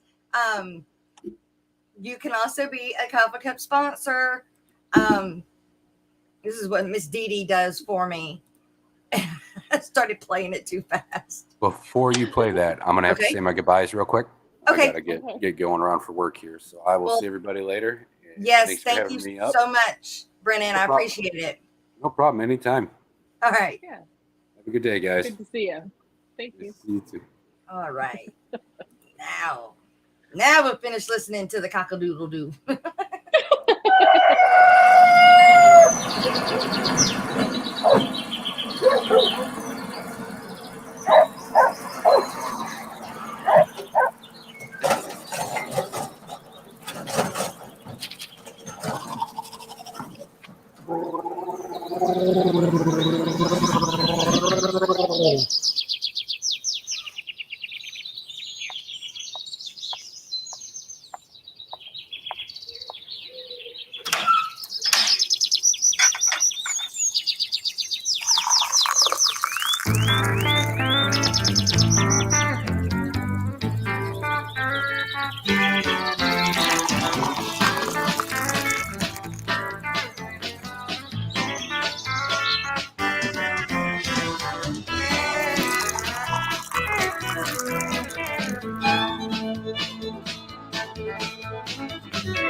All right. And yes, you too can be a coffee cup sponsor. So if you're interested, please email me at theaquaticmorningshow@gmail.com.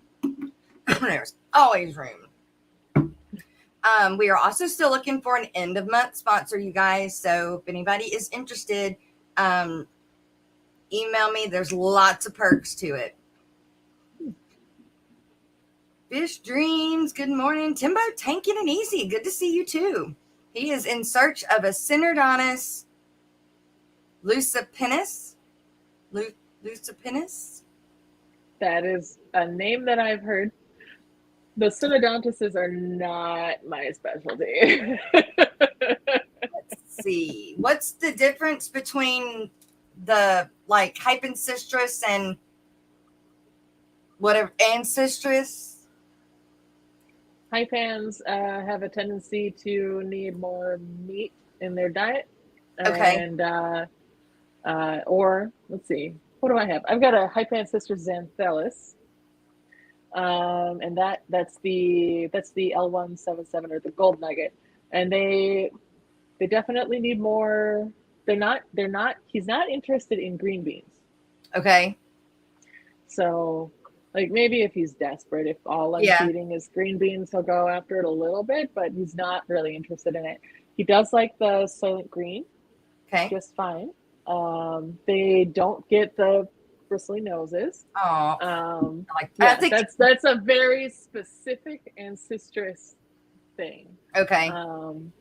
And I just think that's an extra. That's like the coolest aspect of extra. Now I might be getting my species names wrong.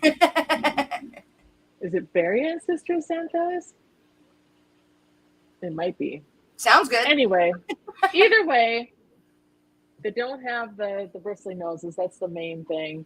Okay. Hypans in general, Hypancistrus zebra. So yeah, so that is the meat loving kind. You do need to feed them like bloodworms. Yeah. Baby brine shrimp. Brine shrimp. Yep. Frozen food. There's a meat lover rapashi that you can get for them, and that kind of thing. Now, what do you feed? Do you feed most of that stuff, or you feed just green beans, or do you do rapashi and what foods do you feed yours? So a staple around my house is the rapashi. I just mixed up a new batch this morning, which is why everybody was out and about. Now, how do you make yours? So what I do is I get my regular old like $12 teapot on the kettle on the stove, and I boil water, and I put the rapashi powder in a little dish, usually about this big, which is big enough for a sandwich. Okay. And then I layer it about half an inch, and then I fill the rest of the container up with the boiling water immediately after it is boiled, and then I mix it up with a fork so everything is homogeneously mixed, and then I let it set, which takes about an hour, and then I can slice it up like brownies. Yeah. And just feed it out. Awesome. Do you freeze it if it don't feed it all at one time? No, it keeps for about a week in the fridge. Okay. And the amount of fish that I have and the amount that I create, I don't ever have to freeze any. I just make some about every 5 days or so. Okay. Yeah. And Stephen is asking, do you still buy the giant bulk of rapashi containers? Yes, I do. In fact, I've been rinsing them out and putting like old substrate into those containers, because just to reuse them and not put them into the recycling and not have the bags of substrate falling all over the place. Yep. So yeah, definitely 72 ounce rapashi. It's a lot. They're really big. Chewy, Lunatic Fringe, long time no see. How is the job going? I will say that although the Repashy is a staple, the other thing that I feed all the time is canned green beans. I finally got just the cut, not the French cut, but the regular cut green beans at Costco because it's a lot less expensive per can. Right. And what I do is I pull it out with my hands and I just crush it. I just crush it really good and then put it in. Really? It off. Yeah. Because otherwise, it's like the hard skin of the green bean is a little hard for them. Okay. And and then the other thing, and this is very important, and I think a lot of people maybe don't know about this, there's a product called Bacter AE. And it's intended for shrimp. Okay. But what it does is it promotes afflux or tank slime in your tank. Okay. And my Claros and the L255 and the false Claros, they will get skinny if I don't put that in their tank. Really? Yes. Like they don't seem to care too much about the Repashy, but now I didn't know that about Bacter AE. I mean, I've never had it. I've never bought it, but I've got shrimp and plecos and everything. So I guess I need to get me some. Yeah, I get the big container, which it's not that big. It's like this. Where do you get it from? Amazon. Okay. I got once in a while it's on sale. You know, I order my baby brine shrimp through Amazon, through Brine Shrimp Direct, because the shipping is cheaper than if I bought them directly through Brine Shrimp Direct, because I buy the big can of the, A+ or whatever. And or the 90%. And so it was cheaper for me to do it through Amazon, which you think it'd be more expensive because it's a third party. So they'd have to but it's not. So I will do that. I will order both of those today because I needed to order some more brine shrimp too. So sweet. Yeah, definitely Bacter AE. And like if you have a Pleco that's skinny and you're not sure why, put Bacter AE in. It'll help keep it in there. Like if you're trying to diagnose if it as parasites or something like that, Bacter AE. Just put it in there, as well as the anti-parasitic meds that you're doing. Okay. It helps to keep. It's like giving them vitamins. Okay. For whatever reason, it's like if that Pleco is not eating regular food that you're putting in, it'll still rasp on the wall, it'll rasp on the tank decor and everything. And the Bacter AE is like my secret sauce. Like you got to put that in. You got to give them the vitamins. So the Nano Aquarium guy said that's a pro tip right there. And Miss Kelly Foreman said, wow, I didn't think Bacter AE actually worked, but thanks, Alyssa. So there you go. We got our pro tip from the pro, and everybody's going to go out and buy some Bacter AE now. Sarah J. Sieber says, I love Bacter AE, and my bristle nose I have caught eating stuff off of my driftwood, and it replenishes it. Great product. Well, there you go. It's fantastic. And also, like, if you have baby plecos, my favorite, what I call first bites for them is if you have new spiderwood. So spiderwood, if you put it in a tank and you don't have anything to eat anything off of it, it develops that gross film around it. Yes. They love that stuff. Yeah. It's excellent baby food. So sweet. Keep some of that, like, they're wigglers. So just put that in there, let it start doing its fermentation process and grow its tank slime. And and you'll never see the slime. You will never see it, but they will be on it. So Kelly said that she doesn't have any plecos, but she's got gobies, hillstream loaches, and shrimp. I bet it would be great for those too, especially the shrimp. I mean, it's marketed for shrimp. Yeah, but really anything that eats, rasps on tank decor and whatever. I haven't noticed any benefit really for the cories. Okay. But yeah. Too Cooley for Schooly says, I do use it for my Borneo loach, but just watch the dosage. It can spike your nitrates. That's fine. My nitrates always come by at like 0. Throw a bunch of duckweed and frog bit in there. Plants eat your nitrates. Yeah, and we can see if I start getting extra algae and whatever in here, then I know that my nitrates are up. But I'm also doing water changes like all the time because my tanks are chronically overstocked. Well, yeah, mine are too. Most people that breed, they are. But we know how, we know what to do. We know that it doesn't matter how it is in the tank. It matters how much time you water change. Right, exactly. And that's why I've got a hose tap right here. And I've got a big trash can with a sump pump in it attached to a hose. It just goes right out to my garden. Oh, cool.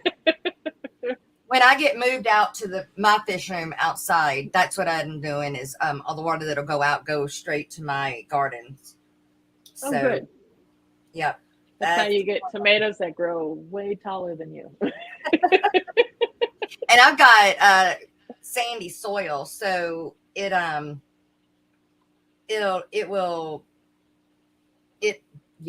grow big anyway. So to add fish poo to it would be amazing. I've got a big hydrangea out my window right here. And when I do these, I run the python out the window.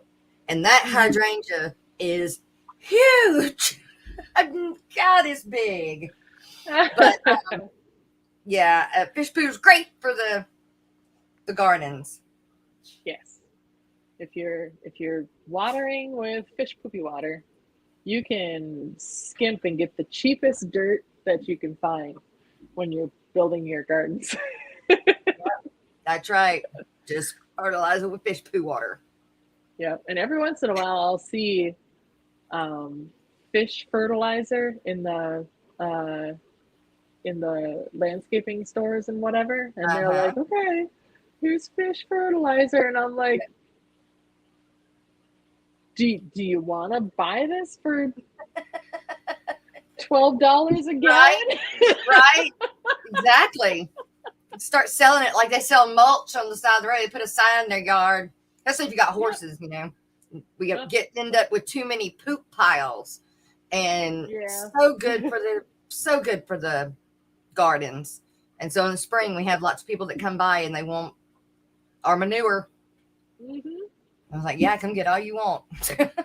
Yep. Whatever you want. Take the poo away. That's right. Well, we have got to go over the live streams for today and tomorrow because the morning show does not go on Wednesdays. We have our members only stream though that does go at 11. So the normal stream will be back Thursday at 9 and then or 9 Central. And then the members only stream will be tomorrow at 11 Central Standard Time. So if you would like to become a member, I do my members only streams a little different. They are private, meaning it's a full panel. You can come up on panel, and by midnight that night, you can no longer go back and watch that stream. They are private. So I like it that way. I like to get to know everybody. If they have something they want to say, they don't want it to go everywhere, just want to get something off their chest or whatever, there you go. So that's what my members only streams are due. Like I said, they are not after midnights. They are no longer available to watch, but that's what we have going on tomorrow. So let me make sure I get Miss, oh my goodness. What did I do with it? There we go.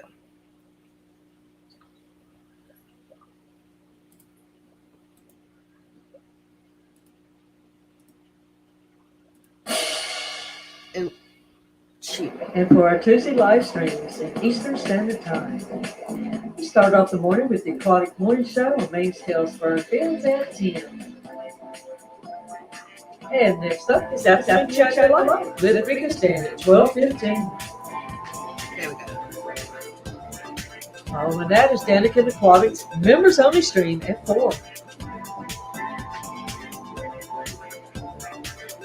Mega Sister Arena at 5 p.m.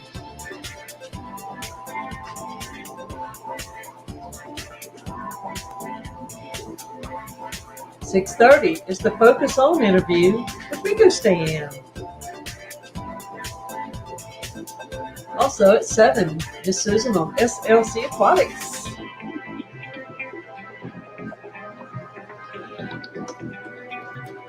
(7:30) Alex with the Secret History Living in Your Aquarium.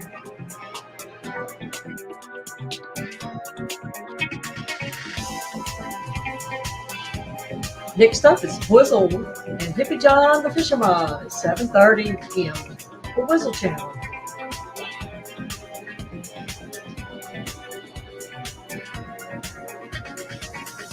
At 8 o'clock is Aquarium Co-op, Corey.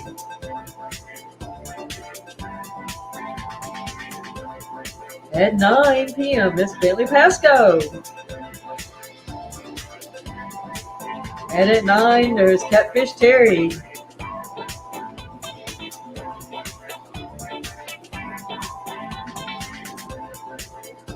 At 10 p.m. is Have a Beverage with Dr. Black on Dr. Black 66. 11:30 is Brennan with Misfit Reptiles and Aquatics. And for your Wednesday live streams at Eastern Standard Time, start off with Follow the Fish at 9 a.m. Following is Flip Aquatics at 10.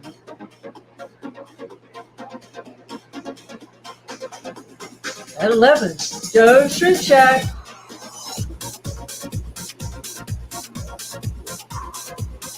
At 11 is KG Tropicals members only stream. 12:05 is the members only of Maine's Tails, Fur, and Fins. At 1, it's Bird Garden with Rack. At 2, Wednesday Weekly with Jimmy P's Aquarium. At 5, it's Wednesday Hangout with Brianne's Fish Fam. Wednesday at 6, it's Wednesday with Bob and Pam on Keller's Aquatics. At 7, it's Rob 93 in the hot seat. 8 o'clock, it's Keeping It Shrimple with Papa Shrimp. I love shrimp.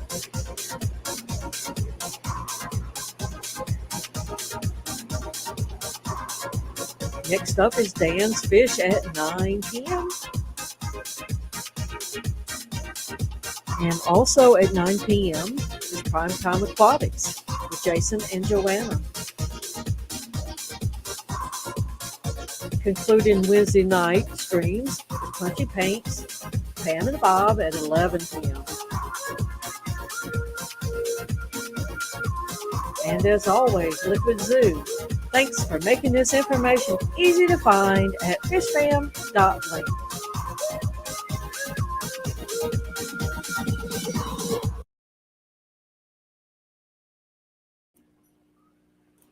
All right. That is the lineup for the next 2 days, you guys. And you can always go to fishfam.link to see who is live at that time. If you do have a live stream and we do not have it on the schedule, let Liquid Zoo know, let Matt know, and we will get you put in the lineup. That way everybody knows when you're going live. We do have Corvus's in there too, when he streams on those days too. Yesterday, it was on yesterday's. Yeah. We try to get Monday and Friday. Yeah. So, yep. He'll be on, he's in our lineup. we tried to find everybody that we, knew of, but there are still some out there that we don't know that we're still finding. So as we still keep adding to it. It's fun because there's so many. There are. I mean, like, you don't even have to watch TV. You can watch FishTube all day long now. Literally. Oh yeah. Yeah. Literally. Yeah. I think we watch my guy and I, we watch like Bob's Burgers at night for like a half an hour, and that's it. Right. Well, real quick before we go, I wanted to ask, what did you go to? Did you go to school, like college? Do you have like a degree? I do. It has nothing to do with fish. I went to school for computer animation. And wow. I graduated in 2003. And it was just I've never used it as a job. The most I ever used was I took like a semester in HTML and Java and CSS, and I ended up using that in a job for a while later. Wow. But that's it. Wow. Well, it works out that way sometimes. It was an attempt to mix art and computers, because my uncle had told me, don't pursue classical art as a career. Okay. It's just going to lead to heartache. And so I tried to do something. Yeah, right. Well, that's awesome. Well, we're so glad that you got to come on. I know it's early for you guys on the West Coast. It is. It's really hard to do a morning show schedule, because you got the East Coast, it starts at 10, which is getting close to lunchtime. Some people are taking lunch at that time. And then West Coast is so early. For me, it's just right. Right. Well, I got a friend in the UK who sometimes you would see in here as Freshwater Theology. And she was saying, all these live streams are America-centric and this and that. And I was like, well, the Aquatic Morning Show would be at, and I did some calculations, 3 p.m. your time. That's right. And she's like, I'm like, that's almost tea time for you. I mean, that's right. Just go ahead and do whatever you want. Yeah, we did. We've seen her in here a few times lately. Sure have. Yeah, she is brilliant. So if you ever get a chance, maybe we can get if her you listen to her, she studies. She's getting a PhD studying Plecos. Awesome. What? So, oh yeah. Yeah. Oh yeah. Oh yeah. She's gonna have to be. She and I, we talk a lot. Well, you tell her she needs to come on the morning show and let's get this hooked up here. Oh, I'll tell her. All right. We had some people come in the back door. Chattanooga Ed, good morning. Glad you made it at the end. You'll need to go back and rewatch the replay because it's a good one. Miss Debbie Holding. I know somebody else came in. Fish Dreams. No. I can't always say this right. Land Graphy, something like that. Hi. Don't know how to say your name. I'm sorry. But you guys, that is the show. So we appreciate Miss Alyssa coming on, and Members Only stream is tomorrow. Be back with the regular show on Thursday. So we will see you then. Bye.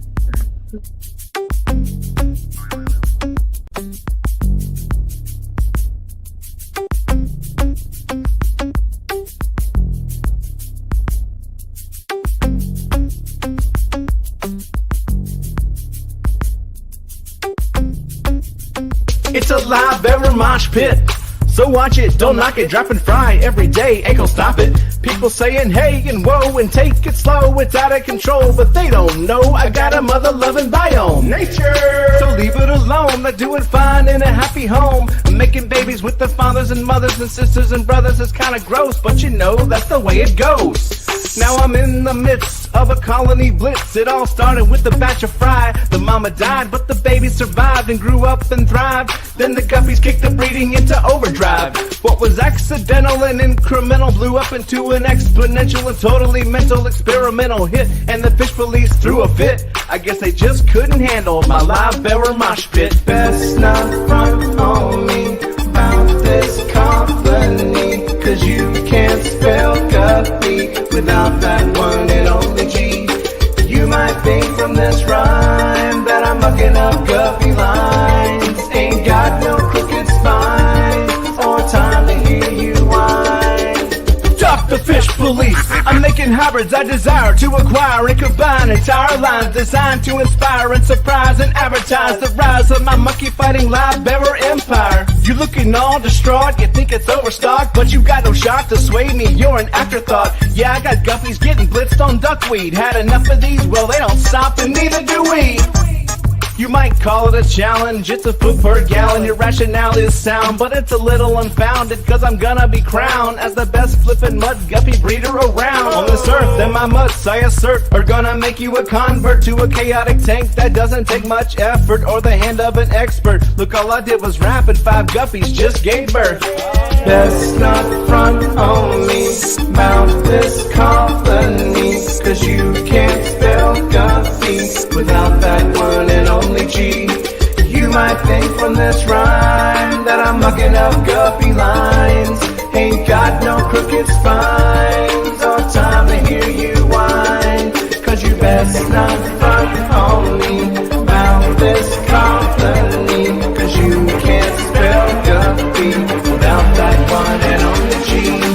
If you wanna do like I do, fertilize the plants with fish food, don't fret about being overrun, just chill and have some fun. I got the new genetics for the color theoretics, a different aesthetic. It's cosmetic and frenetic. If you don't get it, I do. I got a vision, it's eidetic. And your derision, well, it's really quite pathetic. Uh-oh. Now you see a bunch of platies, they're looking fatty. You think it's fatty, and the plants are overgrown, getting kinda ratty. It's alright, little laddie, just look me in the eye and tell me who's your daddy. Best not front on me about this colony, 'cause you can't spell guppy without that one and only G. You might think from this rhyme that I'm mucking up guppy lines. Ain't got no crooked spines or time to hear you whine, 'cause you best not front on me about this colony, 'cause you can't spell guppy without that one and only G. If you wanna do like I do, fertilize the plants with fish food, don't fret about being overrun, just chill and have some fun. Yeah. You think I give a fudge about some algae? What, you afraid of shiznit getting too natural up in this biznatch? Good sir, dispose of your TDS meter, for it measures organic and inorganic solids, and it's more beneficial to learn the chemistry of your water. Thank you very much. If you wanna do like I do, fertilize the plants with fish food, don't fret about being overrun, just chill and have some fun.